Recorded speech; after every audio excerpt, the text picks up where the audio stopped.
Good morning to everybody. सुप्रभात सभी को. Today we are going to start a new chapter that is rural administration. तो ये जो रूरल एडमिनिस्ट्रेशन चैप्टर है इसको हम स्टार्ट करेंगे. आज हम पहला भाग पढ़ेंगे.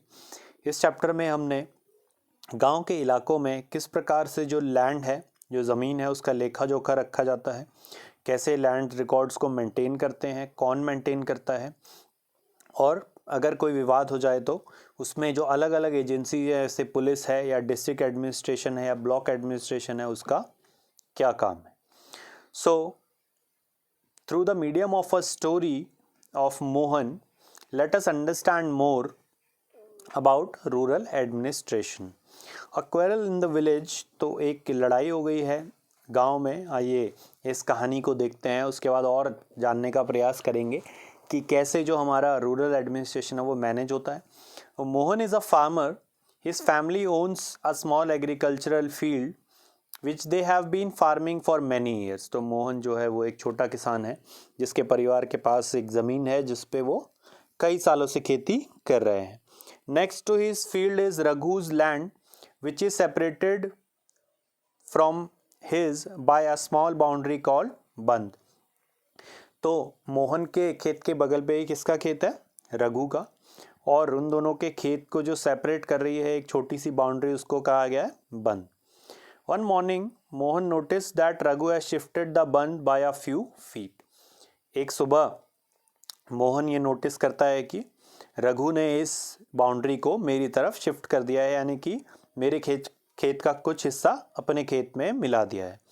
By doing so, he managed to take over some of Mohan's land and increase the size of his own field. अब आगे क्या हो रहा है? Mohan was angry but also a little frighten. Mohan को बहुत गुस्सा आ रखा है पर वो थोड़ा डर भी रहा है. क्यों? क्योंकि रघु's family owned many fields and besides his uncle was also the sarpanch of the village. But even so, he plucked up courage and went to रघु's house. अब मोहन बहुत डर रहा है क्योंकि रघु जो है वो एक बड़ा किसान है, उसके पास बहुत सारी ज़मीन है और उसके जो अंकल हैं वो गांव के सरपंच भी हैं. पर फिर भी वो थोड़ी हिम्मत जुटाता है, मोहन और रघु के घर जाता है. अ हीटेड आर्ग्यूमेंट फॉलोड. उन दोनों के बीच में एक विवाद होता है, बहस होती है.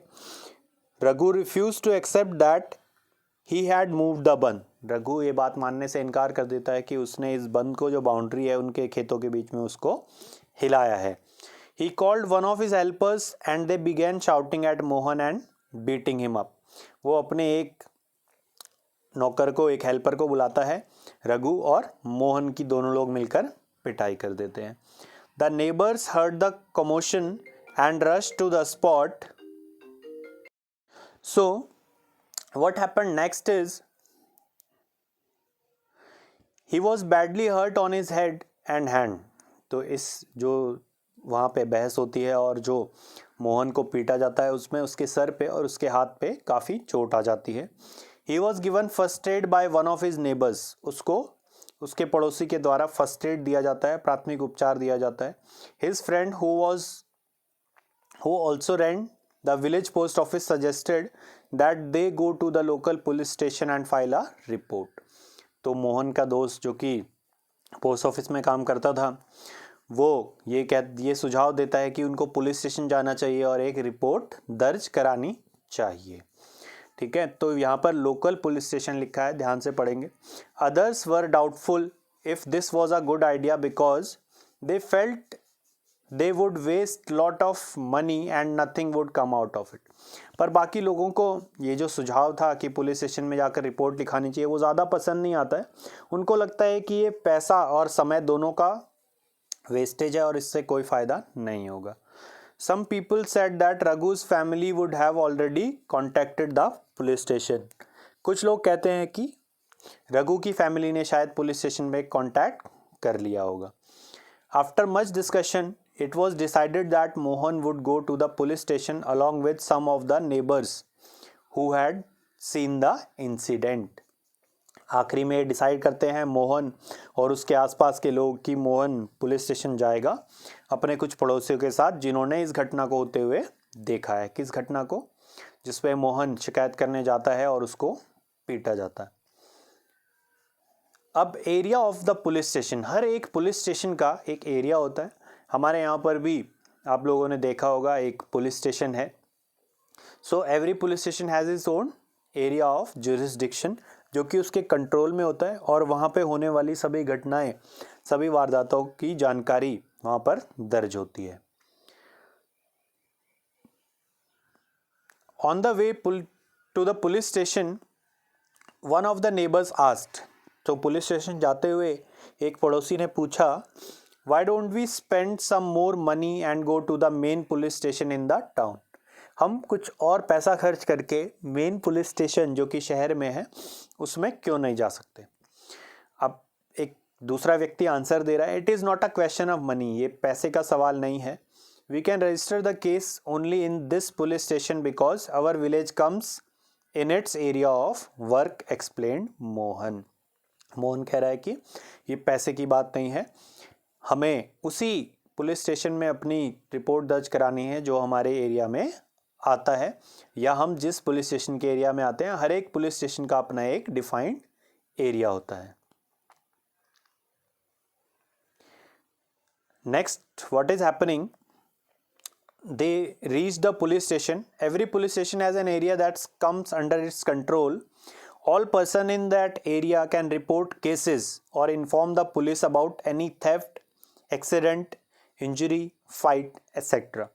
तो हर एक पुलिस स्टेशन एक एरिया को कंट्रोल करता है और उसमें होने वाली घटनाएं जैसे कि एक्सीडेंट, किसी को चोट लगना, किसी की लड़ाई होना, कहीं पर चोरी होना, it is the responsibility of the police of that station to inquire, to investigate and take action on the cases within its area.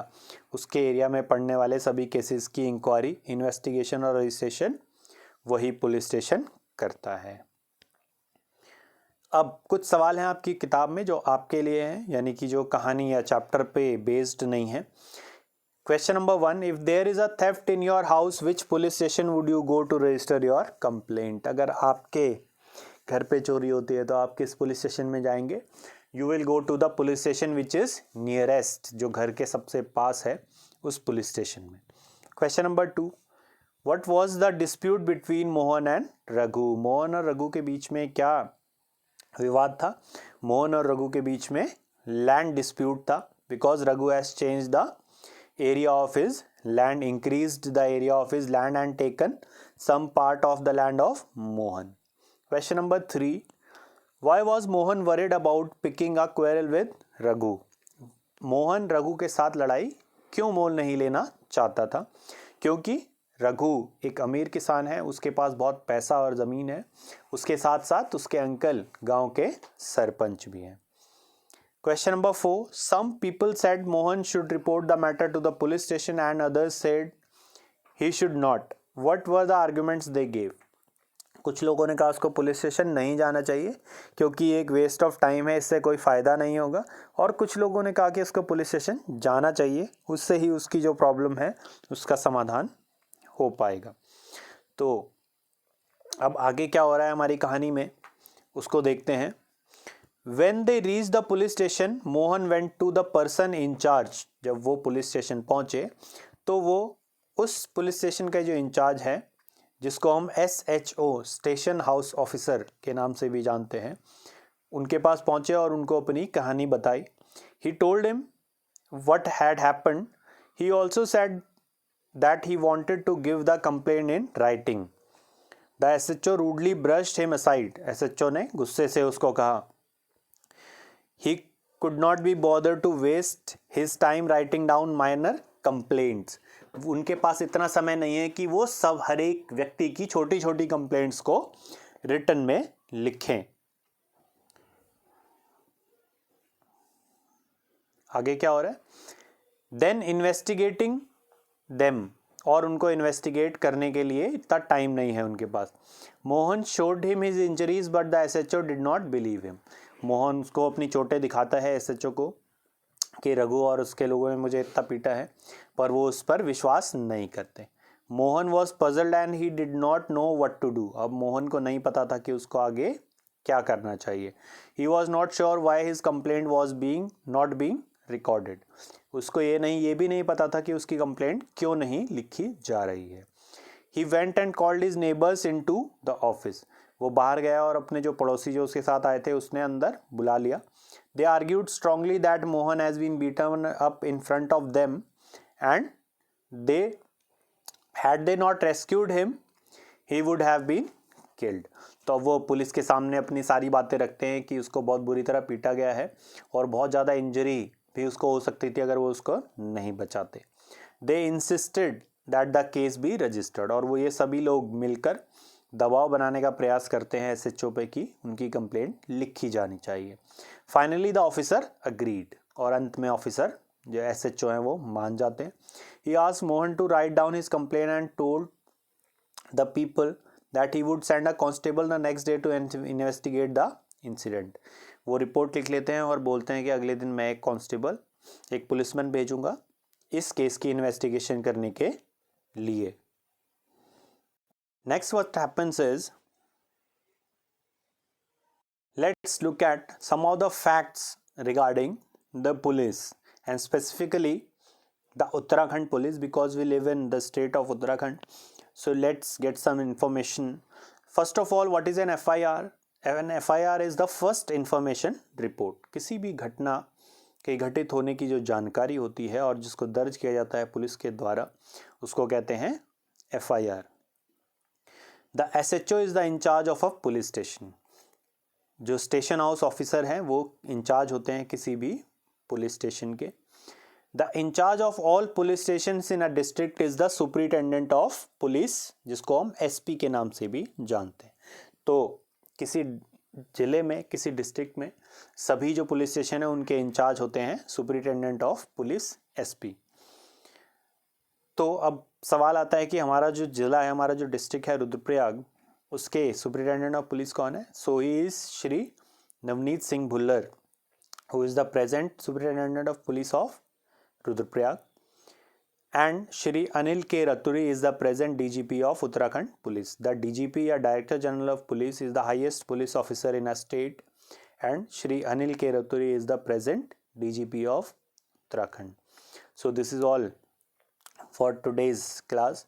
Let's see the assignment part। Here we have question number first। What is the work of police? Police का क्या काम है? तो अगर police के काम की बात करें तो the police has the work to write the FIR, to investigate and to arrest the culprit or to arrest the accused। Question number 2, who is the in charge of a police station? Question number 3, who is the highest police officer in a district? I hope you understood today's topics well। If the video was informative, please like it, share it with your friends so that they can also be benefited from the information। Give your valuable suggestions through your comments so that I can make further improvement in the coming videos, and do not forget to subscribe my channel for latest informative videos। Thank you and have a nice day।